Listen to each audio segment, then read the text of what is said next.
September the 27th, 9:30 p.m. St. Petersburg. Hurricane Ian on its way here. Apparently going to hit Wednesday afternoon, so I've heard. Right now, all you can hear is a few drops of rain. Yep, it's raining. I'm outside and I'm getting wet. So you can probably hear it on the carport there.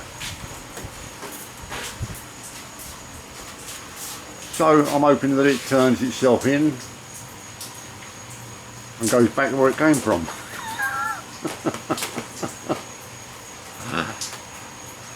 Hurricanes are such big business, you wouldn't believe it. I'm sure that Home Depot, Lowe's and Walmart own the Weather Channel. Hey look, there's a hurricane coming, quick! There's no water on the shelves.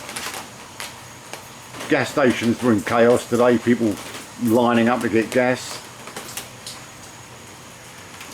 There you have it. So 27th September, 9:30 in the evening, and so far here a few drops of rain.